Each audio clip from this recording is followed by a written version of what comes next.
Cada año gasto casi 30.000 euros para que mi hija asista a uno de los mejores colegios privados internacionales de Madrid. También cubro los costes de los cursos de marketing online de mi mujer. Trabajo 60 horas a la semana bajo un calor sofocante que roza los 40 grados para construir esta casa, que ya ni siquiera puedo llamar mía. Un día, al volver a casa, encontré a mi mujer doblando lencería y haciendo las maletas para un viaje de 15 días, diciendo que iba a ayudar a su exnovio a sanar su corazón. Mi hija estaba a su lado, mirándome como si yo fuera el villano de esta historia. No grité. No hubo violencia. Llevé la maleta de mi mujer hasta el coche y le di un último beso en la frente. Y a la mañana siguiente, me senté con mi abogado. Cuando mi mujer regresó, estaba embarazada. No hubo disculpas ni remordimientos, solo una notificación. Pensó que me quedaría y criaría al hijo de otro hombre en la casa que construí con mis propias manos. Ella no lo sabía. En esos 15 días, no me derrumbé. Reconstruí mi vida entera, y ella ya nunca formaría parte de ella. Si alguna vez has pensado que no puedes seguir adelante, escucha el resto de esta historia. Soy Íñigo Serrano, 41 años, arquitecto jefe de obra en Madrid. Durante los últimos 20 años he construido centros comerciales, torres de oficinas y complejos de apartamentos que han cambiado el horizonte de la ciudad. Mis proyectos están valorados en cientos de millones de euros. Mi salario anual supera los 180.000 euros. He trabajado soportando veranos abrasadores, inviernos helados y plazos de entrega que aplastarían a una persona normal. Mi mujer, Elvira, trabajaba desde casa en marketing de redes sociales, y en un buen año ganaba unos 55.000 euros. Llevábamos 17 años casados, 20 juntos. Tenemos una hija, Aroa, que acaba de cumplir 16. Menciono el dinero porque importa. No es para presumir. Es para que entiendas lo que estaba en juego. Todo lo que gané lo invertí en nuestra vida. La hipoteca, la educación de Aroa, los sueños profesionales de Elvira, las vacaciones y un plan de jubilación que nos permitiría a ambos respirar un poco a los 50. Sobre el papel, parecíamos perfectos. Nuestros amigos nos llamaban la pareja sólida. La familia decía que éramos el ejemplo a seguir, pero a puerta cerrada había grietas. Pensé que eran pequeñas, pero las grietas en el hormigón, si se ignoran, crecen. No me di cuenta de lo profundas que eran hasta que entré en nuestro dormitorio y la vi haciendo las maletas. Era un viernes por la tarde. Acababa de volver de supervisar un complejo comercial de 50 millones de euros en el barrio de Salamanca. Abrí la puerta de casa esperando la escena de siempre. Elvira en su escritorio, Aroa enterrada en sus deberes, quizás el olor de la cena preparándose en la cocina. En cambio, encontré a Elvira en el dormitorio con una maleta abierta sobre la cama. Al principio, nada parecía fuera de lugar. A veces viajaba por reuniones con clientes, pero esto era diferente. No estaba metiendo ropa al azar. Estaba seleccionando cada prenda con cuidado, como un curador montando una exposición. Y entonces lo vi. El vestido rojo que le regalé por nuestro aniversario, lencería que nunca le había visto puesta. ¿A dónde vas?, pregunté. Ni siquiera levantó la vista. Telmo me necesita, dijo. Su exnovio de la universidad. No había oído ese nombre en más de una década. Al parecer habían vuelto a conectar por Instagram unos meses atrás. Su mujer le había dejado y él lo estaba pasando mal. Y según Elvira, ella era la única que podía salvarlo. Me quedé en el umbral, con los brazos cruzados, viéndola doblar otro vestido. ¿Y empacas lencería para ayudar a un amigo?, dije. Se giró bruscamente, con el rostro ya a la defensiva. No conviertas esto en algo raro, Íñigo. Solo necesita a alguien que lo entienda. ¿Y esa persona eres tú?, pregunté. Sí, dijo ella. Tenemos un pasado. Sé cómo funciona su mente. Antes de que pudiera responder, Aroa apareció en el pasillo, con los ojos brillantes de esa justicia adolescente. Papá, no seas tan controlador. Mamá solo intenta ayudar a alguien que sufre, y tú siempre haces que todo gire en torno a ti. Los ojos de Elvira se iluminaron. Habían llegado los refuerzos. ¿Ves? Hasta Aroa lo entiende. Por esto tenemos problemas en nuestro matrimonio, Íñigo. No confías en mí. Siempre estás trabajando, nunca estás disponible emocionalmente. Le recordé que la noche anterior habíamos hablado sobre la reforma del baño. Ella espetó. Eso no es una conversación. Es una reunión de trabajo. Aroa se cruzó de brazos. Mamá también tiene derecho a tener amigos. No puedes tenerla aquí encerrada como en una cárcel. Los miré a los dos y me di cuenta de que esto no era espontáneo. Lo habían discutido, lo habían planeado. Todas las trampas y los mecanismos de culpa estaban listos antes de que yo entrara. Mantuve el silencio hasta que Elvira desvió la mirada. Entonces dije, de acuerdo, parpadeó. De acuerdo, ve a ayudar a Telmo. Tómate todo el tiempo que necesites. Eso no estaba en su guión. Dudó, estudiándome como si acabara de empezar a hablar en otro idioma. ¿De verdad estás bien con esto? Confío en ti, dije con firmeza. Si dices que necesita ayuda, ve a ayudarle. Aroa frunció el ceño. Elvira parecía sospechar, pero discutirlo la habría delatado, así que cerró la cremallera de la maleta en silencio. Llevé su equipaje hasta el Volvo X60 que le compré el año pasado. Le di un beso en la frente y le dije que condujera con cuidado. La vi salir marcha atrás por el camino de entrada, probablemente preguntándose por qué no había luchado. Lo que ella no sabía era que yo ya había visto los extractos de la tarjeta de crédito, los cargos de los 2 últimos meses en restaurantes de Valencia, los cargos de los billetes del AVE, y una compra en una boutique de lencería a la que no teníamos cuenta. Ya había estado viéndole. Mientras ella conducía hacia el este, hacia la costa, yo me dirigía al centro. El abogado que gestionaba los contratos de mi empresa también llevaba derecho de familia. Al final de la reunión, teníamos un plan. Durante los 3 primeros días, Elvira cumplió su papel. Enviaba mensajes de texto para informar: Telmo está mejorando. Hoy le he hecho comer. Estamos viendo una película para mantener su mente ocupada. Cada mensaje estaba cuidadosamente elaborado para sonar sano, casi noble. Yo respondía con una sola palabra: bien, genial, entendido. Al cuarto día, los mensajes de texto cesaron, pero su Instagram no. Se había olvidado de que le había enseñado a Aroa a navegar por las redes sociales y Aroa me había enseñado a mí a ver las stories sin que te detectaran. Las historias de Elvira eran un montaje de todo lo que no me contaba. Paseos al amanecer por la playa de la Malvarrosa. Desayunos en cafés con vistas al mar. Un selfie en el gimnasio. Bueno, era un selfie de Telmo en el gimnasio, pero se veía el reflejo de Elvira en el espejo detrás de él. Supongo que el duelo se manifiesta de forma diferente en cada persona. El quinto día, empecé a moverme. Desvié mi nómina a una nueva cuenta bancaria. La eliminé como usuaria autorizada de mis tarjetas de crédito. Cambié el beneficiario de mi seguro de vida y de mis planes de jubilación de Elvira a Aroa, nombrando a mi hermana como fideicomisaria hasta que Aroa cumpliera 25 años. Cada cambio fue documentado, cada paso calculado. No estaba reaccionando emocionalmente. Estaba construyendo mi salida. El sexto día, algo en la aplicación del banco me llamó la atención. Un descubierto de 8.000 euros en la cuenta conjunta vinculada a nuestra hipoteca. La transferencia se había realizado 2 semanas antes de su misión misericordiosa. La nota decía: depósito para conferencia de marketing. Pero no había ninguna conferencia. ¿La Liro? Llamé a un amigo mío que es dueño de una empresa de materiales de construcción, uno de los mayores clientes de Elvira. No sabía nada de ninguna conferencia, pero mencionó que Elvira había estado distraída últimamente, incumpliendo plazos y entregando un trabajo mediocre. Fue entonces cuando contraté a un contable forense. Quería tener un panorama financiero completo antes de que ella volviera a casa. Lo que encontró fue indignante. Además de los 8.000 euros, Elvira había estado desviando silenciosamente cantidades más pequeñas durante meses. 300 euros aquí, 200 allá, siempre con coartadas plausibles como cenas de clientes, suscripciones de software o cursos online. El total ascendía a otros 5.000 euros. Mientras yo gestionaba proyectos multimillonarios bajo el sol abrasador de España para mantener a nuestra familia a flote, un total de 13.000 euros habían salido de nuestra casa para financiar el estilo de vida de su exnovio. Esto no era solo una traición matrimonial, era un robo, y ahora tenía los recibos. Al final de la semana, mi abogado lo tenía todo listo.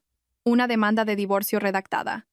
Una moción de custodia que me otorgaba la custodia principal de Aroa, con un régimen de visitas razonable para Elvira, y un acuerdo de reparto de bienes que detallaba hasta el último céntimo. No solo estaba reaccionando a una infidelidad, estaba desmantelando las conexiones legales y financieras que le daban acceso a mi vida. Mientras tanto, Aroa había lanzado su propia campaña silenciosa. Me enviaba mensajes con un lenguaje que no era el suyo, como: «Papá, estás siendo muy pasivo-agresivo». Cuando le preguntaba a qué se refería, me respondía: «Ya sabes lo que quiero decir. Estás haciendo que mamá se sienta culpable por tener sentimientos». ¿Qué sentimientos?, pensé. ¿Los sentimientos de gastarse mi dinero en otro hombre? Pero no insistí. Sabía que los adolescentes hablan, y en nuestro barrio los padres hablan aún más. Para el viernes, la noticia de la valiente decisión de Elvira de ayudar a un viejo amigo en crisis se había extendido por la comunidad escolar de Aroa. Valiente. Esa era una forma de decirlo. Yo simplemente lo documenté todo. Extractos bancarios, capturas de pantalla, marcas de tiempo. Para cuando el coche de Elvira volvió a entrar en el camino de entrada, estaba preparado para cualquier cosa que saliera de su boca. Día 15. Estaba en mi despacho, revisando los planos de un nuevo rascacielos en la Castellana, cuando oí el crujido de los neumáticos sobre la grava del camino. La puerta principal se abrió y el eco de unos tacones resonó en el parqué que yo mismo había instalado hacía una década. «Íñigo», llamó. Su voz era alegre. Apareció en el umbral, con la piel recién bronceada, un nuevo corte de pelo y un vestido de verano que yo no reconocía. Parecía radiante, como si acabara de volver de una luna de miel. «¿Qué tal ha ido?», pregunté. Fue todo lo que necesitó. Se lanzó a un monólogo perfectamente ensayado sobre la salud mental de Telmo, sobre cómo lo había salvado, sobre lo gratificante que era ayudar a alguien en crisis. Cada palabra había sido pulida y practicada, probablemente en el coche de Valencia a Madrid. Cuando terminó, simplemente dije: «La cena es a las 7. Vienen tus padres. Y los míos». Su rostro se endureció. «Estoy cansada del viaje». «A las 7», repetí.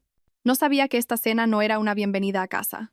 Era el escenario para todo lo que había estado preparando, y el público ya estaba de camino. A las 7, la mesa estaba puesta. Elvira se había cambiado a un atuendo más conservador, claramente con la intención de parecer respetable ante nuestros padres. Su padre todavía pensaba que ella era un genio del marketing.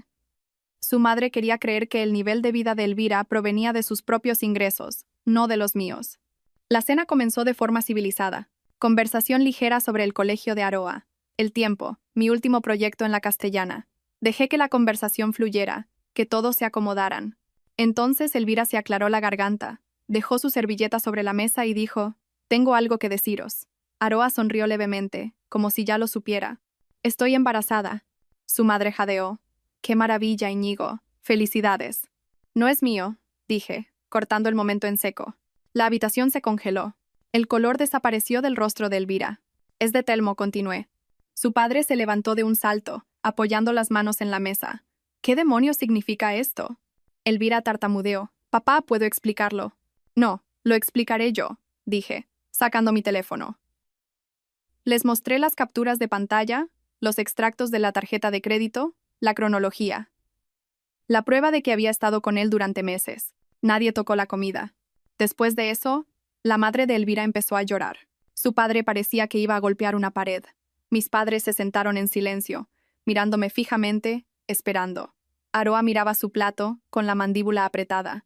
Elvira se inclinó hacia mí sobre la mesa. «Íñigo, podemos arreglar esto. Terapia de pareja, una familia ensamblada». «Fuera», le dije. «Esta es mi casa también». «No, no lo es». Saqué un documento de una carpeta que tenía al lado, y lo deslicé sobre la mesa. «La escritura de esta casa está solo a mi nombre. La compré antes de que nos casáramos. Tu nombre no está en nada, excepto en ese Volvo. Puedes quedártelo». Parpadeó, buscando un punto de apoyo. «No puedes hacer esto sin más». «Puedo y ya lo he hecho. Tus cosas están en el garaje. Las empaqué mientras no estabas». Su padre se levantó de un empujón. «Nos vamos». Elvira intentó protestar, pero él la interrumpió, guiándola hacia la puerta. Aroa no miró a su madre. Se quedó sentada. La puerta principal se cerró. Volví a sentarme y en silencio terminé mi solomillo, sintiendo una oleada de paz por primera vez en meses. A la mañana siguiente, me levanté antes del amanecer. Con un café en la mano, repasé mi lista de control por última vez. Cerraduras cambiadas, códigos de seguridad actualizados, cuentas bancarias separadas, beneficiarios de seguros y jubilación reasignados. Até todos los cabos sueltos. A las 8 estaba en mi coche de camino a Pozuelo, donde vivía la hermana de Elvira. Había pasado la noche allí. Aparqué en la calle, caminé hasta la puerta principal y llamé al timbre. Elvira abrió en pijama, con los ojos hinchados de llorar. «Íñigo».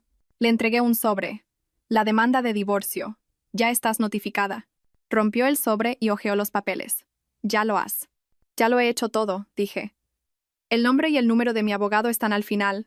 No me llames si no es a través de él». Detrás de ella, su hermana se movía incómoda, sin atreverse a mirarme a los ojos. Al mediodía, las redes sociales de Elvira ardían.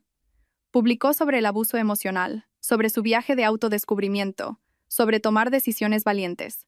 La ubicación estaba etiquetada: un gimnasio en Valencia, el de Telmo. No se dio cuenta de que yo había estado documentándolo todo durante semanas. Y pronto aprendería que en el mundo en el que yo vivía, los recibos hablan más alto que los hashtags. Empecé con su familia. Ellos recibieron primero el paquete completo, los extractos bancarios con el dinero transferido, las capturas de pantalla de los mensajes con Telmo de meses atrás, las fotos en Valencia. Presenté una cronología que demostraba que el embarazo había ocurrido durante su misión misericordiosa. Su padre no me llamó, pero me llegaron noticias a través de un conocido. La había repudiado por completo. Su madre intentó mediar, pero retiró su compasión solo después de ver los mensajes en los que Elvira se refería a ellos como cajeros automáticos andantes, con muchas opiniones. Luego, sus clientes. Madrid no es una ciudad pequeña, pero la comunidad empresarial es más estrecha de lo que la gente piensa. Mi amigo, el de la empresa de materiales de construcción, rompió su contrato en cuanto vio las pruebas. Otros le siguieron. Resulta que no es bueno para el negocio que tu gestora de redes sociales sea pillada mintiendo públicamente en las redes sociales. Al final de la semana, los ingresos de Elvira se habían evaporado. Los seguidores que una vez dieron like a sus citas inspiradoras, ahora llenaban sus comentarios con palabras como mentirosa y rompehogares. Ella había intentado construir una marca basada en la confianza y la conexión. Yo la desmantelé usando solo la verdad. Y ni siquiera había empezado. Telmo desapareció exactamente 6 días después de que Elvira le dijera que estaba embarazada. 6 días. Ella probablemente había conducido hasta Valencia pensando que se mudarían juntos, decorarían una casa, criarían al bebé. En cambio, él se reunió con ella en un café en la Malvarrosa. Un lugar público, muchos testigos, una salida fácil. Le dijo que no estaba preparado, que su exmujer estaba considerando volver con él, que los 2 últimos meses habían sido un error. Y luego bloqueó su número, cambió sus horarios en el gimnasio e hizo privado su Instagram. 2 días después, mi teléfono sonó. El nombre de Elvira apareció en la pantalla. Contesté. Me ha dejado, Íñigo. Estoy embarazada y sola. ¿Cómo puede ser tan frío? Práctica, dije y colgué. 1 hora después, apareció en nuestra casa. Aroa estaba en el colegio. Lo había previsto. Por favor, dijo en la puerta. Cometí un error. No, Elvira. Tomaste decisiones durante meses. Cogiste dinero de nuestra casa. Te quedaste embarazada de otro hombre. Apostaste todo por él. Y él se retiró. Su rostro se descompuso. No la dejé entrar.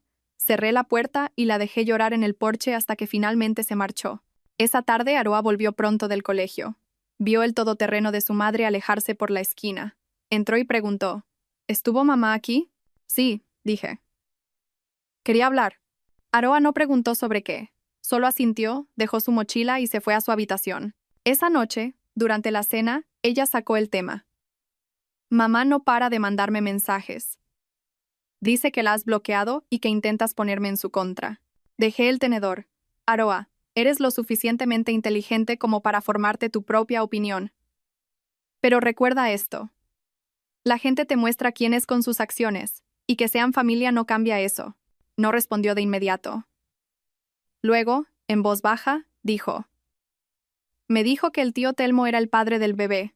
Al principio no la creí. La miré. ¿Y ahora? La mirada de Aroa se endureció. Ahora sí, y ya no estoy de su lado. No fue una celebración victoriosa, pero fue la primera señal de que la verdad, para Aroa, estaba empezando a importar más que la narrativa que su madre había estado tejiendo. A Elvira no le costó mucho encontrar otra distracción. 3 meses después de que Telmo desapareciera, conoció a un entrenador personal de Pozuelo. Otro tipo musculoso, Salvador. En cuestión de semanas estaba publicando selfies en el gimnasio con él, etiquetando la ubicación como si fuera una gira mundial. Aroa no comentaba, pero observaba. Yo también. En 2 meses, el entrenador desapareció. Elvira estaba embarazada de nuevo. Esta vez, ni siquiera hubo la pretensión de una relación comprometida. Sus padres intervinieron temporalmente, pagando el alquiler y artículos para el bebé, pero no se dejaron engañar. Una noche, recibí una llamada de su madre. Su voz era baja, avergonzada. Íñigo, no puedo creerlo. Lo ha vuelto a hacer. Está repitiendo los mismos errores. No ofrecí simpatía. No se puede salvar a quien no quiere cambiar. Para cuando nació el segundo bebé, Elvira se había mudado a un pequeño apartamento en Pozuelo, viviendo del dinero que le daban sus padres. Sin ingresos estables, sin pareja, solo 2 hijos de 2 hombres que no querían tener nada que ver con ella. El patrón no era nuevo. Simplemente, ahora era visible para todos. A los 7 meses de su segundo embarazo, Elvira apareció en el edificio de mi oficina en el centro. El guardia de seguridad del vestíbulo me llamó. Hay una mujer aquí con un bebé, dijo. Dice que es su esposa. Ex esposa, le corregí. ¿Está amenazando a alguien? No, señor, solo está llorando. Entonces, por favor, acompáñela fuera. Al día siguiente volvió, y al siguiente. Finalmente bajé. Era un desastre. Pelo sin lavar, ropa manchada, su primer hijo retorciéndose en un portabebés de segunda mano y una enorme barriga con el segundo. Íñigo, por favor, dijo con el rostro surcado de lágrimas. Necesito ayuda. No, dije. Estos niños son los hermanos de Aroa. Ella debería saberlo. Aroa no quiere saber nada de ti ni de esos niños. Podría morir, Íñigo. Todos podríamos morir. Ese no es un problema que yo vaya a resolver. Empezó a llorar más fuerte. La gente en el vestíbulo se giraba para mirar. La dejé llorar hasta que se agotó. Entonces, le dije, clara y llanamente. Abandonaste una vida con un salario de 180.000 euros y una familia estable por momentos de Instagram con hombres que no se harían responsables de ti. Fueron tus decisiones. Asúmelas. Y subí de nuevo. Esa noche, Aroa entró en la cocina mientras yo cocinaba. Tenía el teléfono en la mano, con la pantalla encendida. Mamá ha publicado algo sobre ti, dijo con voz neutra. El estado de Facebook de Elvira decía: mi exmarido es un hombre cruel. No ayuda ni a mí ni a los hermanos de sus propios hijos. Ha rehecho su vida como si nuestros votos matrimoniales no significaran nada. Aroa no dudó. Escribió un comentario justo delante de mí. Un hombre cruel es el que, después de engañarlo durante meses, robarle su dinero y quedarte embarazada de otro hombre, esperas que críe a ese niño. El resto son solo consecuencias. Y le dio a publicar. 15 minutos después, la publicación había desaparecido. Elvira la borró, pero no antes de que la hubieran visto suficientes personas. Y la captura de pantalla de Aroa evitaría que desapareciera por completo. Al final de la semana, el rumor se había extendido por nuestros círculos. Amigos de amigos, socios de negocios, incluso padres del colegio de Aroa. Todos entendían ahora que había un agujero evidente en la historia lacrimógena de Elvira. Ella quería compasión. En cambio, obtuvo silencio. El tipo de silencio que es más frío, más pesado y más difícil de ignorar que la crítica abierta. Y se lo había ganado ella sola. Mientras la vida de Elvira se desmoronaba online, la mía avanzaba. Empecé a salir con Clara Mendoza, una ingeniera de estructuras que conocí en un proyecto en el centro. Al principio, eran cafés revisando cálculos de carga y planos de obra. Los cafés se convirtieron en cenas, y las cenas en desayunos. Una tarde, Clara trajo unos planos revisados a casa. Aroa estaba en casa, enferma del colegio. Cuando volví del trabajo, las encontré a las dos sentadas en la mesa de la cocina, hablando de programas de arquitectura y software de diseño. Llevaban así 2 horas. Después de que Clara se fuera, Aroa dijo: es inteligente, papá. Más que mamá. No del tipo que se cree inteligente, sino inteligente de verdad. No era solo un reconocimiento. Había un alivio en su voz. Había visto la diferencia entre alguien que construye cosas y alguien que las destruye. Por primera vez en mucho tiempo, la casa se sentía estable. Sin agendas ocultas, sin peleas susurradas, solo calma. Elvira, por supuesto, se enteró de lo de Clara. Madrid es grande, pero las noticias viajan rápido. Su reacción llegó en forma de 17 mensajes de texto. No respondía ninguno. Elvira no se detuvo en los mensajes. Empezó a aparecer en los eventos escolares de Aroa.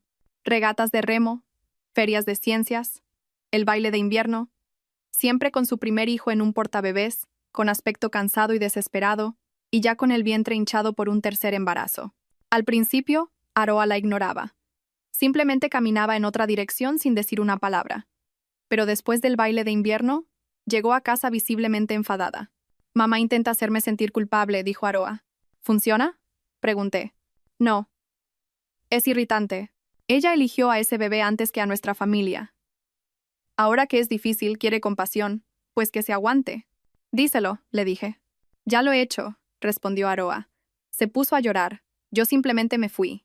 Pude ver en su rostro que no solo se estaba defendiendo, estaba estableciendo un límite, del tipo que, una vez fijado, no se mueve. Elvira pensó que sus apariciones públicas cambiarían la opinión de Aroa. En cambio, cada encuentro solo la alejaba más. Y yo no tenía intención de intervenir en ese proceso. La noticia del tercer embarazo de Elvira no vino de ella. Vino de su madre, que me llamó una noche, llorando. Lo ha vuelto a hacer, dijo. Conoció a un tipo online, otro entrenador. Se mudó con él en 3 semanas, se quedó embarazada en 2 meses, y ahora él ha desaparecido. Me recosté en mi silla. ¿Qué quiere que haga? Nada. Su padre dice que su caridad por la estupidez de su hija terminó con el primer nieto. Esta vez, está sola. Y lo decían en serio. La cortaron por completo. No más alquiler, ni comida, ni dinero para los niños. Elvira no tardó en entrar en pánico. Una semana después, estaba de nuevo en mi edificio de oficinas. Esta vez, con el primer hijo en la cadera y una barriga que contaba toda la historia. Estoy desesperada, Íñigo dijo, bloqueando la puerta. Son los hermanos de tu hija. No es mi responsabilidad, dije, pasando a su lado. Gritó a mi espalda, pero no me di la vuelta. Las puertas del ascensor se cerraron, sellando la distancia que pretendía mantener para siempre. Elvira no se rindió. Esperaba fuera del edificio a la hora del almuerzo, acorralándome en la acera. El primer niño se aferraba a su hombro, con los ojos muy abiertos, mientras su otra mano descansaba sobre su vientre hinchado. Íñigo, por favor, no puedes abandonarnos así. Estos niños son los hermanos de Aroa. Somos familia. Me detuve y la miré a los ojos. La familia no es solo sangre, Elvira. Son acciones. Y tus acciones han quemado todos los puentes que tenías. Su voz se elevó, teñida de desesperación. Podría morir en el parto. ¿Qué le dirás a Aroa entonces? Lo mismo que le digo ahora. Que elegiste esto 2, 3 veces pensando que alguien más limpiaría tu desastre. Empezó a sollozar más fuerte, atrayendo las miradas de los transeúntes. No me importó. Tomaste estas decisiones porque querías lo que querías en el momento. No soy yo quien va a salvarte de la factura. Luego me alejé, dejándola allí con un niño nacido y otro por nacer, sin público que aplaudiera su actuación. Esa noche, Elvira probó una nueva táctica, las redes sociales. Publicó un largo selfie lloroso con una leyenda sobre cómo había sido abandonada por el hombre que juró amarla en las buenas y en las malas, y cómo estaba criando a sus 2 hijos sola, mientras él formaba una nueva familia con otra mujer. Aroa no tardó en verlo. Entró en el salón, con el teléfono en la mano. Tienes que leer esto. Eché un vistazo a la publicación y le devolví el teléfono. ¿Quieres que responda? Ella negó con la cabeza. Ya lo he hecho. Su comentario seguía siendo el primero. Quizás no se habría ido si no lo hubieras engañado durante meses, robado su dinero y tenido hijos de otros 2 hombres. Solo digo. En una hora, Elvira borró la publicación. Pero como antes, las capturas de pantalla ya circulaban. La gente que importaba sabía la verdad. El resto podía sacar sus propias conclusiones. Elvira quería compasión. Lo que obtuvo fue silencio, o peor para ella, un recordatorio contundente de la verdad que tanto se esforzaba por reescribir. Mientras Elvira intentaba salvar su imagen, el futuro de Aroa tomaba forma. Después de largas conversaciones con Clara sobre ingeniería, solicitó plaza en el MIT por probar. Todavía recuerdo el día que llegó ese sobre grueso y oficial. Aroa estaba en la cocina, con las manos temblando mientras lo abría. «Beca completa», susurró. Luego levantó la vista, con los ojos como platos. «Papá, he entrado». La abracé, sintiendo un orgullo que nunca había experimentado en ninguna obra. Clara estaba justo detrás de mí, sonriendo de oreja a oreja, diciéndole a Aroa que sabía que lo conseguiría. Elvira se enteró por rumores y me envió un mensaje. Una madre es necesaria para estas cosas. No respondí. Aroa no la quería allí, y yo no iba a ignorar eso. En cambio empezamos a planificar. Alojamiento cerca del campus de Boston para el otoño. Un viaje de verano para ayudarla a instalarse. Por primera vez en años, todas las conversaciones en nuestra casa eran sobre construir algo nuevo, no sobre reparar lo que estaba roto. El caos de Elvira se sentía como algo de otro mundo, y yo tenía toda la intención de mantenerlo así. Un mes después de la carta de aceptación de Aroa, le pedí matrimonio a Clara. Nada extravagante, solo nosotros 2 en la terraza del patio trasero al atardecer, con una botella de vino, el olor a cedro fresco de la pérgola que acababa de construir. Dijo que sí sin dudarlo. Y cuando Aroa se enteró, abrazó a Clara primero, y luego a mí. «Seré vuestro padrino de boda, ¿verdad?», preguntó Aroa medio en broma. «Por supuesto», dije. Elvira se enteró del compromiso en cuestión de días. Madrid puede ser grande, pero los rumores vuelan. Me inundó de mensajes desde números que no reconocía. Las mismas frases recicladas sobre que era demasiado pronto, que Aroa necesitaba estabilidad, sobre la santidad de los votos matrimoniales. Respondí una vez: «Tú rompiste esos votos hace años. El día que hiciste esa maleta para Valencia». Y bloqueé cada número que usó. Clara y yo empezamos a planificar una boda pequeña. Aroa ayudó a elegir el lugar. Todo el proceso fue tranquilo, alegre, todo lo contrario a mi primera boda. Por primera vez en décadas, el futuro volvía a sentirse mío. Planificar la boda con Clara y Aroa fue completamente diferente a mi primera experiencia. Sin luchas de poder, sin agendas ocultas, solo 3 personas tomando decisiones juntas y disfrutándolo de verdad. Aroa se tomó muy en serio su papel de madrina.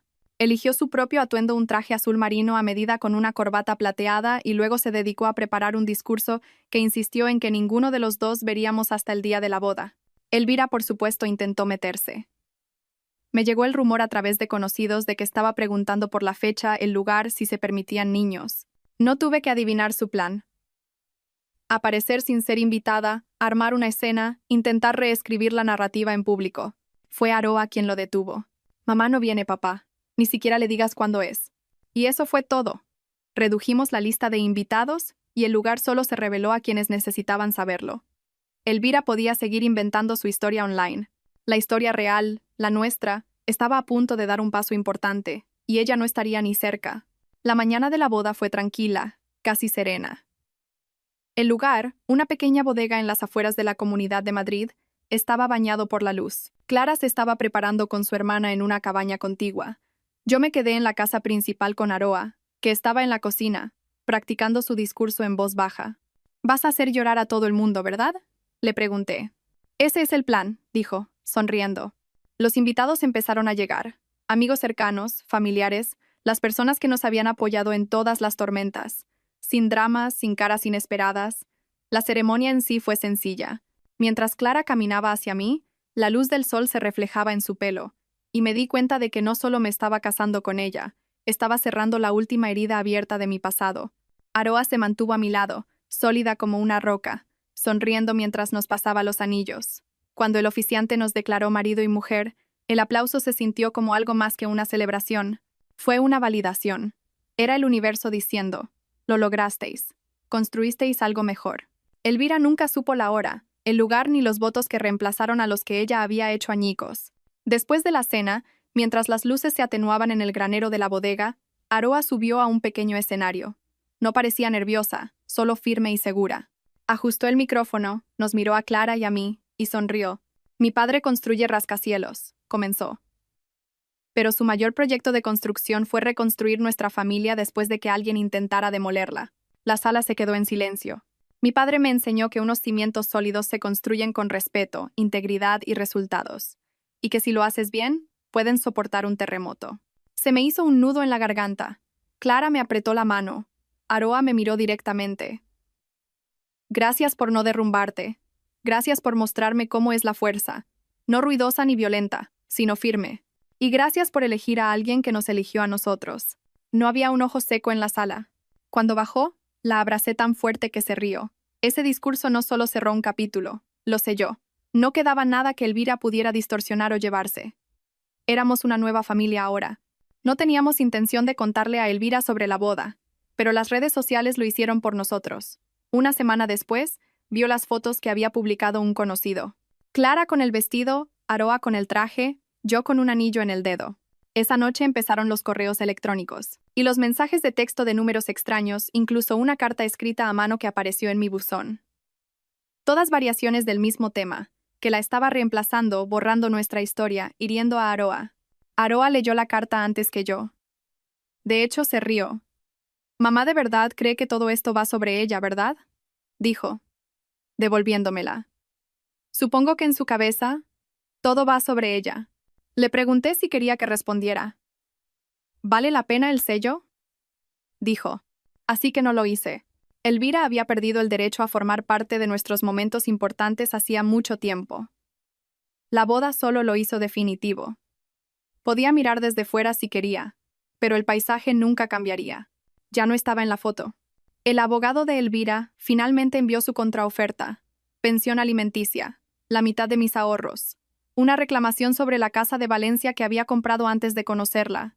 Estaba sentado en mi oficina, con el mar Mediterráneo extendiéndose más allá de las ventanas. Ya no estaba enfadado.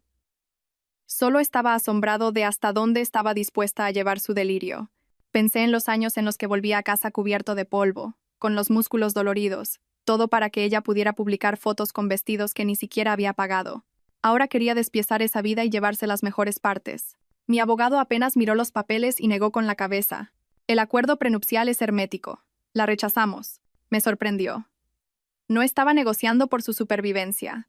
Estaba negociando por su ego, y eso la estaba volviendo imprudente. A la gente imprudente no le importa a quién hiere, siempre que sienta que ha ganado. Esa noche, Aroa me encontró en la terraza. Mamá llamó, dijo sin rodeos. Dijo que estás intentando borrarla de mi vida. La miré. ¿Crees eso? Aroa no parpadeó. Yo estaba allí, papá. Lo recuerdo todo. Ella se borró a sí misma. 16 años. Y hablaba con una claridad que yo apenas había encontrado a los 40. Nos sentamos en silencio, viendo subir la marea. El aire era fresco y estable. Sin tormentas, sin gritos, solo paz. En esa calma me di cuenta de que Aroa no solo estaba sobreviviendo al caos de su madre, lo estaba estudiando, aprendiendo exactamente en quién no convertirse. Quizás ese fue el único regalo que Elvira le dio. 2 días después, Elvira publicó una larga leyenda en Instagram sobre la sanación del abuso narcisista y el control coercitivo. Los comentarios estaban llenos de extraños que la apoyaban. Clara me lo mostró en el desayuno. Está pidiendo compasión, dijo. Funciona con la gente que no conoce la verdad. Por la tarde, uno de mis antiguos clientes me envió una captura de pantalla. Alguien había publicado los registros judiciales y las fotos en su sección de comentarios. La opinión pública cambió rápidamente. Los partidarios se convirtieron en escépticos, y los escépticos en silencio. Elvira borró la publicación, pero Internet recuerda, cada mentira deja una huella. Y ella había estado caminando descalza sobre cemento fresco durante años. Una semana después, Aroa me puso un mensaje de voz en la cena. La voz de Elvira era temblorosa. Estoy en el hospital por estrés. A mi padre no le importa si vivo o muero. Aroa puso los ojos en blanco. Mamá publicó un selfie en el gimnasio el mismo día. Clara no apartó la vista de su plato.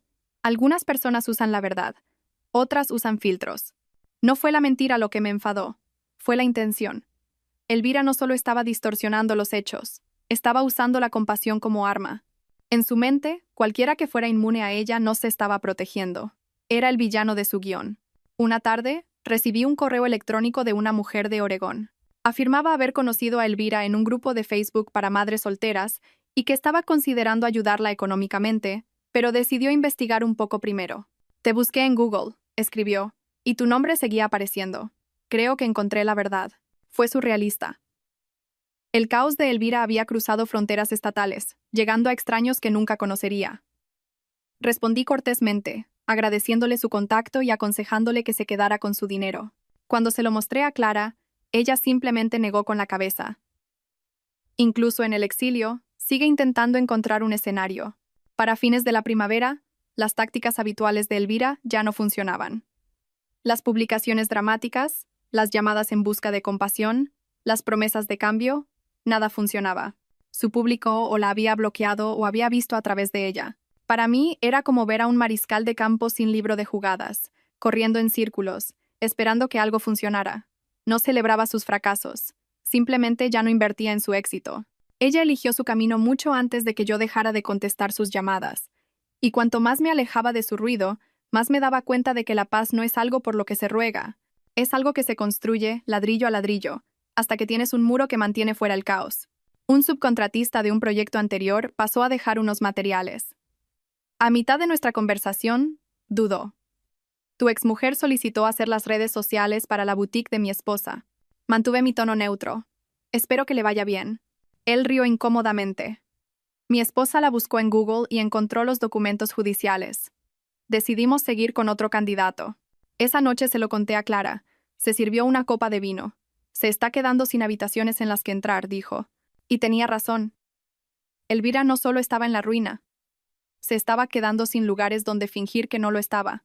En una cena del sector de la construcción, un colega se inclinó. Creo que vi a tu exmujer en el bar de un hotel en Valencia el mes pasado, con un hombre diferente cada noche. Simplemente sonreí. Haciendo contactos, supongo. No importaba si era cierto o no. Lo que importaba era la comprensión de que su mundo se había reducido a conocidos y atención prestada. Mi mundo se había expandido. Contratos que abarcaban continentes, un hogar estable, una hija próspera, 2 caminos, ambos elegidos, uno construido para durar y otro destinado a derrumbarse. De la nada, el abogado de Elvira envió un correo electrónico. Quería una última oferta de acuerdo antes de llevarlo a juicio. Mi abogado respondió con una línea. El acuerdo prenupcial es vinculante. Nuestra posición no ha cambiado. No necesité decir una palabra. Esa noche, Clara y yo lo celebramos con comida para llevar y una botella de vino. No se trataba del dinero. Se trataba de la confirmación de que el muro que habíamos construido alrededor de nuestras vidas se mantenía firme. Elvira podía lanzarse contra él todo lo que quisiera. No iba a entrar. Aroa aprobó sus exámenes finales con las mejores notas y fue aceptada anticipadamente en un programa de prácticas de verano en Zúrich. Me envió una foto de la carta de aceptación antes de decírselo a nadie más. La llamé de inmediato. Estoy muy orgulloso de ti, cariño. Su voz era brillante. Siento que ahora estoy construyendo mi propia vida. No mencionó a su madre, y yo tampoco. No era necesario. Esa ausencia decía más que cualquier palabra. Para principios de verano, Elvira se había quedado en silencio. Ni publicaciones, ni llamadas, ni mensajes indirectos a través de amigos. Era como si hubiera desaparecido. Clara lo notó. Creo que por fin se ha acabado. Me encogí de hombros. Nunca se acaba, solo cambia de escenario. Fuera lo que fuera que estuviera tramando, no era de mi incumbencia. Mi vida estaba demasiado llena. El ascenso de Clara, las próximas prácticas de Aroa, el progreso en los planos de la Casa de la Costa. Si Elvira quería un escenario, tendría que construirlo ella misma. Y esta vez, yo ni siquiera estaría entre el público. A principios de marzo, un conocido me envió un enlace. Elvira había publicado otra actualización en Facebook. Esta vez, era un selfie con filtro y una leyenda que decía: criando a mis 5 hermosos hijos sola, cada día más fuerte. Dios da sus batallas más duras a sus soldados más fuertes. Los comentarios eran escasos. Algunos, ánimo, genéricos de extraños, y silencio. Aroa también lo vio. Mamá sigue intentando vender una historia que nadie compra, dijo, pasando la página sin más. No reaccioné. La personalidad online de Elvira se había convertido en su propia cámara de eco. Sin amigos, sin familia, solo un puñado de seguidores desconectados que no conocían la historia. Para Clara y para mí, teníamos cosas más importantes en las que centrarnos. Estábamos finalizando el diseño interior de nuestra casa en la costa, preparando el verano de Aroa en Zúrich, planeando un viaje para visitarla en julio. Elvira podía seguir transmitiendo al vacío si quería. Para nosotros, la señal era clara. Habíamos seguido adelante y no mirábamos atrás. Julio llegó rápido. Clara y yo volamos a Zúrich para ver a Aroa durante sus prácticas. Nos recibió fuera de las oficinas de su empresa en el centro, con un casco de obra y un rollo de planos bajo el brazo. Parecía que pertenecía allí. Segura, centrada, ya parte del mundo profesional que perseguía. Ese fin de semana nos llevó a un recorrido por los proyectos en los que estaba trabajando, explicando detalles estructurales con la misma pasión que yo tenía a mis 20 años. Clara escuchaba atentamente, haciendo preguntas que solo una ingeniera sabría hacer. Yo simplemente observaba, lleno de orgullo. En la cena, en un pequeño restaurante italiano, Aroa dijo: esto es lo que quiero, no solo el trabajo, sino la vida. Estabilidad. Propósito. Nunca quiero acabar como mamá. No lo harás, dije. Aprendiste pronto lo que no debías aceptar. Ella sonrió y asintió. En ese momento, supe que no solo estaba sobreviviendo a su pasado. Estaba diseñando un futuro que su madre nunca podría romper. Cuando las prácticas de Aroa terminaron en agosto, regresó a la costa para un breve descanso antes del semestre de otoño. Parecía aún más segura, más dueña de sí misma. En la cena, sus historias estaban llenas de nombres y lugares que dejaban claro que estaba construyendo su propia red, su propia vida. Una noche, nos sentamos en la terraza, viendo el Mediterráneo tragarse el sol. Se reclinó en su silla. «Sabes», dijo, «cada vez que vuelvo a casa, se siente más ligero. El aire es diferente. Es porque ya no hay nadie intentando prenderle fuego», dije. Clara sonrió suavemente. «Tú construiste el cortafuegos, Íñigo». Negué con la cabeza. «No, lo construimos nosotros, todos nosotros».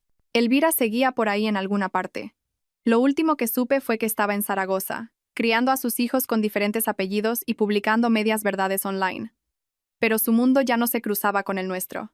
Y mientras las olas rompían bajo nosotros, me di cuenta de que esa era la mayor paz que podía haber esperado. En septiembre, Elvira intentó una vez más recuperar la relevancia. Apareció un videoclip en una página de la comunidad local de Zaragoza. Era ella, de pie ante un micrófono en algún evento de empoderamiento para madres solteras, contando una versión muy editada de la historia de su vida. En su versión, era la víctima de un marido frío y controlador que la había reemplazado y de una hija que le había dado la espalda por culpa de sus mentiras. No se mencionaba la infidelidad, el dinero robado, ni los embarazos con hombres que aparecían y desaparecían. Algunos comentarios elogiaron su valentía, pero no tardaron en intervenir quienes conocían la historia real. Capturas de pantalla de sus publicaciones pasadas, las fotos de Valencia, incluso el comentario público de Aroa de hacía años, empezaron a aparecer bajo el video. Al día siguiente, el clip había desaparecido. Elvira no se había dado cuenta de que Internet no olvida, y tampoco lo hace la gente a la que quemas. Para nosotros, no fue más que ruido de fondo. Pero para ella, fue otra puerta cerrándose de golpe. Para octubre, Elvira había desaparecido por completo de nuestro día a día. Sin llamadas, sin mensajes, sin apariciones inesperadas. Solo silencio. Clara y yo nos sumergimos en el trabajo. Ella había sido ascendida de nuevo, supervisando múltiples proyectos estructurales en toda la península, y yo estaba gestionando una prestigiosa promoción inmobiliaria en la Costa del Sol. La Casa de la Costa se convirtió en nuestro santuario de fin de semana, un lugar donde el mundo se sentía lejano. Aroa prosperaba en su segundo año en el MIT, compaginando cursos avanzados con puestos de liderazgo en 2 clubes de ingeniería estudiantil. Empezó a hablar de hacer un posgrado, quizás estudiar en Europa. Una noche, durante una videollamada con ella desde la terraza de la costa, dijo: «Es increíble cuánto cambia todo cuando eliminas a las personas equivocadas de tu vida». Clara sonrió. «No es increíble, Aroa. Es simplemente hacer espacio para las correctas». Colgamos sintiéndonos orgullosos, no solo de sus logros, sino de la vida firme e inquebrantable que habíamos construido. Una que Elvira nunca podría tocar, y mucho menos derribar. Una noche de viernes a finales de noviembre, mi teléfono vibró con una notificación de correo electrónico. El nombre del remitente me revolvió el estómago por un instante. Elvira. Hacía más de un año que no tenía noticias directas de ella. El asunto era: para cerrar el círculo, a regañadientes, lo abrí. El mensaje era corto. Siento todo. Sé que no puedo cambiar el pasado, pero espero que algún día le digas a Aroa que lo intenté. Me quedé mirando la pantalla un momento, luego cerré el correo sin responder. Clara se dio cuenta. ¿Elvira? Sí. Solo palabras. Las mismas palabras que ha escrito antes. Clara asintió lentamente. Entonces, déjalas donde pertenecen. Detrás de ti. Y eso es exactamente lo que hice. No se lo mencioné a Aroa. No lo saqué a relucir. Porque el cierre no viene de un correo electrónico escrito a medianoche. Viene de saber que el fuego se ha consumido y que tú estás en un lugar donde las llamas ya no pueden alcanzarte. Ese día de Acción de Gracias fue la primera vez que Aroa pudo volver a casa del MIT durante toda la semana. Llegó tarde un sábado por la noche, dejó las maletas en la entrada y se fue directamente a la cocina, donde Clara estaba sacando una tarta del horno. «Huele a hogar», dijo Aroa abrazándola. La semana fue cómoda. Paseos por la playa por la mañana, largas cenas llenas de risas en lugar de tensión, y noches tranquilas junto a la chimenea. Sin llamadas no deseadas. Sin golpes inesperados en la puerta. El día de Acción de Gracias pusimos la mesa en la terraza, con el océano como telón de fondo. A mitad de la comida, Aroa levantó la vista de su plato. ¿Sabéis que estas son las primeras vacaciones que recuerdo sin ningún drama? Lo pensé y asentí. Así es como se supone que debe ser. Ella sonrió, y en ese momento supe que algún día llevaría esta versión de la familia a su propia vida, la versión por la que habíamos luchado, y la que nunca dejaríamos que nadie destruyera de nuevo.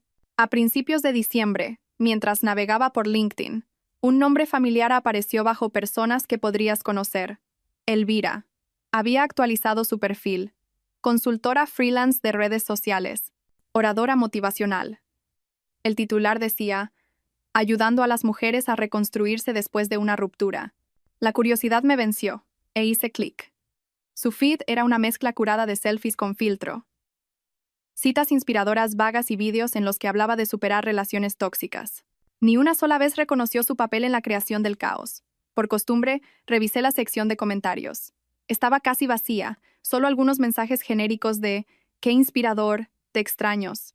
Ni familia, ni amigos de verdad. Cerré la pestaña sin interactuar, no porque no tuviera nada que decir, sino porque finalmente no sentía la necesidad de hacerlo. En la cena de esa noche, Clara preguntó: «¿En qué piensas?». Negué con la cabeza. No, solo me alegro de que ese capítulo esté cerrado.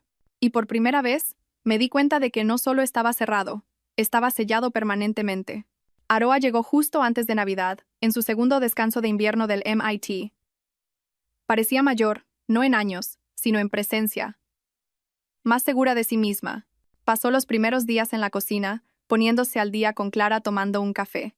Las dos se sumergían en profundas conversaciones sobre proyectos de ingeniería y prácticas. Cuando entraba, escuchaba fragmentos sobre distribución de cargas o tolerancias de materiales y sonreía.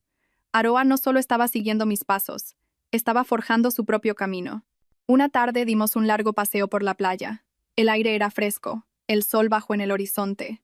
Aroa dio una patada a la arena. «¿Sabes?», dijo, «ya casi no pienso en mamá. Es como una historia lejana que oí una vez». «Es porque no forma parte de la vida que vives ahora», dije. Aroa asintió. «Y no quiero que lo sea». Al oír eso, supe que había llegado al mismo lugar al que yo había llegado años antes, donde el pasado ya no tiene derecho sobre el futuro. Recibimos el año nuevo en nuestra casa de la costa. Solo nosotros tres. Clara descorchó una botella de champán. Aroa, sidra espumosa. Nos quedamos en la terraza, viendo los fuegos artificiales estallar sobre el océano. Clara levantó su copa. «Por construir cosas que duran», Aroa añadió, «y por no dejar que nadie las derribe». Chocamos las copas, y por un momento, el único sonido fue el de las olas y el estallido lejano de colores en el cielo. Más tarde, junto a la chimenea, Aroa sacó su portátil y nos mostró un diseño en el que había estado trabajando, un concepto para un rascacielos sostenible que quería proponer a un profesor. Clara se inclinó, ofreciendo comentarios, con un tono orgulloso pero profesional. Me senté y los observé. La vida que teníamos ahora no era ruidosa ni dramática. Era sólida, fiable y exactamente lo que había querido durante años. Y mientras la medianoche se convertía en la mañana, supe que no había nada en mi pasado que valiera la pena cambiar por lo que tenía delante de mí. A mediados de enero, mi teléfono se iluminó con un número desconocido. Normalmente, lo habría dejado pasar al buzón de voz, pero algo me hizo contestar. «¿Íñigo? ¿Soy Elvira?» Su voz era más delgada de lo que recordaba. «No llamo para pelear», dijo rápidamente. «Es solo que estoy en problemas. Necesito ayuda». No pregunté de qué tipo. No importaba. «Elvira, la última vez que te ayudé, lo usaste para meterte en un agujero más profundo. No voy a volver a hacerlo. No se trata de mí, se trata de los niños. Esos niños tienen padres. Yo no soy uno de ellos». Hubo una larga pausa. «¿Entonces eso es todo?» «¿Eso es todo?», dije y colgué. Clara, que había escuchado el final de la llamada, preguntó, «¿Estás bien?» «Mejor que bien», dije. Esa fue la negativa más fácil que he dado nunca. Y lo decía en serio. Ahora, cada vez que Elvira se acercaba, el peso había desaparecido. El pasado ya no tenía garras en mí. A principios de febrero, Aroa llamó desde Boston, con la voz llena de una emoción apenas contenida. «Papá, acabo de ser aceptada en un programa de investigación de verano en Zúrich, con todos los gastos pagados. Solo aceptan a 10 estudiantes de todo el país». No pude evitar sonreír. «Eso es increíble, cariño. ¿Sabes que eso te pone en el 0,1% superior?» Clara se inclinó sobre el altavoz. «Y podrás trabajar en ese modelo de diseño sostenible con el que estabas tan obsesionada». Aroa se rió. «Exactamente. Esto va a abrir muchas puertas». Después de la llamada, Clara y yo nos sentamos en silencio por un momento. «Nadie la detiene ahora», dijo Clara. «No», estuve de acuerdo. «Y lo mejor es que se lo ha ganado ella sola». El caos de Elvira, su drama, su interminable necesidad de atención, eran una sombra lejana en comparación con el camino brillante y deliberado que Aroa estaba forjando. Y viéndola alcanzar este próximo hito, supe que, sin importar las tormentas que vinieran, nunca sería arrastrada de vuelta a los escombros en los que vivía su madre. A finales de febrero, Clara me pasó un mensaje que había recibido a través de LinkedIn. Era de Elvira, disfrazado de contacto profesional, pero en el fondo era la misma vieja canción. Afirmaciones de que había crecido. Deseo de reconectar por el bien de Aroa. Afirmaciones de que la vida es demasiado corta para guardar rencor. Clara ni siquiera respondió. «Está pescando», dijo, deslizando el teléfono de vuelta sobre la mesa. En la cena de esa noche, cuando Aroa se enteró, negó con la cabeza. «Mamá no intenta reconectar por mí. Simplemente odia no poder controlar más la narrativa». Tenía razón, cada intento de Elvira de reinsertarse era menos sobre el amor y más sobre recuperar una versión de la historia en la que ella no era la arquitecta de su propia ruina. No respondimos, no lo reconocimos, y por primera vez me di cuenta de que ignorarla no era solo evasión, era una defensa activa de la vida que habíamos construido, una vida en la que ella no había tenido ningún papel en su formación. A principios de junio, Aroa regresó a la costa solo por una semana antes de dirigirse a Zúrich. La casa bullía de preparativos. Empacar, últimos recados, Clara revisando sus documentos de viaje. Una noche, hicimos una pequeña cena de despedida en la terraza, solo nosotros tres. El atardecer pintaba el cielo de oro y rosa, y las olas rompían constantemente debajo de nosotros. Aroa levantó su copa de agua con gas, por los nuevos capítulos. Clara sonrió, y por no arrastrar los viejos. Observé cómo chocaban las copas, pensando en lo lejos que habíamos llegado del caos de hacía años. Aroa no solo se iba a Suiza con una maleta, se iba con unos cimientos más fuertes que cualquiera que yo hubiera tenido a su edad. Esa noche tarde me abrazó fuerte. Gracias por no dejar que creciera en la versión de la vida de mamá. Tú construiste tu propia versión, le dije. Yo solo me aseguré de que tuvieras el espacio para hacerlo. A la mañana siguiente, la pusimos en ese avión, sintiéndonos orgullosos y completamente en paz. Después de que el avión de Aroa despegara hacia Zúrich, la casa se sintió inusualmente silenciosa. Clara y yo nos quedamos en la cocina, con tazas de café en la mano, escuchando el lejano murmullo del océano. Parece que de verdad se ha ido esta vez, dijo Clara, no con tristeza, sino con nostalgia. Sí, respondí, pero está corriendo hacia algo, no huyendo de algo. Hay una gran diferencia. Llenamos el espacio extra con pequeños proyectos. Clara rediseñó la habitación de invitados para convertirla en un estudio. Yo finalmente arreglé la barandilla de la terraza que había estado posponiendo durante meses. Por las noches, cocinábamos juntos y hablábamos de nuestro propio futuro, de los viajes que queríamos hacer, quizás de comprar una pequeña casa en la montaña para las vacaciones de invierno. De vez en cuando, miraba mi teléfono, medio esperando que algún drama del pasado se infiltrara. Pero no llegaba nada, ni llamadas, ni mensajes, ni caos. Por primera vez en décadas, la vida no era algo que tuviéramos que defender, era algo que podíamos simplemente vivir, y eso valía más que cualquier ruido que hubiéramos dejado atrás. A mediados de julio, estaba navegando por un sitio de noticias local cuando un titular me llamó la atención. Mujer de Zaragoza se enfrenta al desalojo en medio de una disputa financiera. La foto que lo acompañaba era inconfundible. Elvira, de pie fuera de un edificio de apartamentos en mal estado, con un niño pequeño en la cadera y otro aferrado a su pierna. No hice clic en el artículo. No era necesario. Ya podía rellenar los huecos. Alquiler impago, lazos rotos, quizás otra relación implosionada. Cuando Clara llegó a casa, se lo mencioné. Hizo una pausa por un momento y luego dijo: «Es triste. Pero no es nuestra responsabilidad». «Exacto», dije. «No lo ha sido desde hace mucho tiempo». Esa noche cenamos con las puertas correderas abiertas, dejando entrar la brisa del mar. No había pesadez en el aire, ni la sensación persistente de asuntos pendientes. Fuera cual fuera la tormenta que Elvira estuviera capeando, ya no era nuestra para navegar. Y no tenía intención de volver a poner un pie en las aguas de las que tanto me había costado escapar. Una tarde, mi teléfono se iluminó con una videollamada de Aroa. Al fondo, se veía un espacio de laboratorio luminoso y moderno, con papeles y modelos esparcidos sobre una gran mesa.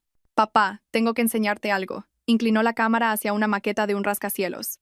«Es mi diseño. Mi equipo lo va a presentar a un concurso internacional». Podía oír la emoción en su voz, la misma euforia que yo sentía al caminar por una obra terminada. Clara se inclinó desde el sofá. «Es precioso, Aroa. Líneas fuertes, equilibrio perfecto». Aroa sonrió de oreja a oreja. «Llevo aquí 6 semanas y ya siento que estoy exactamente donde debo estar». Después de la llamada, Clara se volvió hacia mí. Nunca cometerá los errores de su madre. Asentí. Está demasiado ocupada construyendo algo que vale la pena conservar.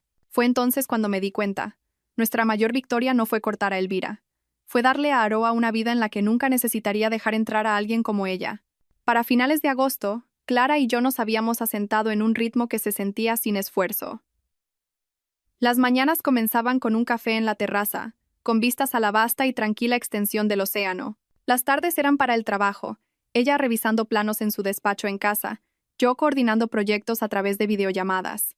Las noches eran nuestras. Un viernes por la noche, Clara salió con 2 copas de vino y se sentó a mi lado. «Sabes que esta es la vida de la que hablábamos hace años, cuando todo era un caos». Miré a mi alrededor. La luz cálida que se derramaba desde el interior, las olas constantes, la ausencia de cualquier persona o cosa que intentara separarnos. Sí, nos costó un tiempo llegar aquí, pero lo conseguimos. Ella sonrió. Lo construimos. El nombre de Elvira no había pasado por nuestros labios en meses. no porque lo estuviéramos evitando, sino porque ahora era irrelevante. Un fantasma en una historia que habíamos terminado de contar. Lo que importaba estaba aquí, dentro de estas paredes. Seguro, tranquilo, nuestro. Y cada día me aseguraba de que siguiera así. A mediados de septiembre, Aroa regresó de Zúrich para un breve descanso antes del semestre de otoño. Llegó a través de la puerta de llegadas con una mochila diferente y el sol en el pelo, caminando con la misma confianza que había visto el día que se fue. En la cena, nos contó que su proyecto había llegado a la final y que había sido invitada a presentarlo en Berlín el año siguiente. Clara escuchaba atentamente, haciendo preguntas incisivas sobre materiales y pruebas de carga. Yo, en su mayoría, me sentaba y observaba a las dos intercambiar ideas como colegas. Más tarde esa noche, Aroa se unió a mí en la terraza. El aire era fresco, las olas constantes. «Sabes», dijo, «casi no recuerdo cómo era cuando las cosas estaban mal. Esos recuerdos parecen de otra persona. Es porque has estado viviendo en algo mejor durante mucho tiempo», dije. Ella asintió. «Gracias por hacerlo posible». En ese momento, supe que el ciclo se había roto. Ningún caos que había moldeado el pasado tocaría su futuro. Nunca más. Algunas personas destruyen, y todos los demás pagan el precio. Elvira hizo ambas cosas, una y otra vez. Yo no alimenté ese fuego. Dejé que se consumiera por sí solo, lejos de todo lo que me importaba. En cambio, reconstruí. No sobre el viejo terreno donde las fisuras aún acechaban bajo la superficie, sino sobre una nueva base, una que coloqué con intención, reforcé con límites y mantuve libre de la corrosión de las segundas oportunidades. Seguro, inquebrantable. Aroa prospera porque construimos algo en lo que podía confiar. Clara y yo nos mantenemos firmes porque nunca dejamos que el pasado dictara los planos. Y yo duermo tranquilo, sabiendo que las puertas que cerramos nunca volverán a abrirse. Cuando alguien te muestre quién es realmente, créelo a la primera. La fuerza no reside en contraatacar, reside en marcharse, cerrar la puerta con llave detrás de ti y no mirar nunca atrás. No es ser frío, es supervivencia. Y es por eso que mi vida ahora se yergue más alta, más fuerte e intocable.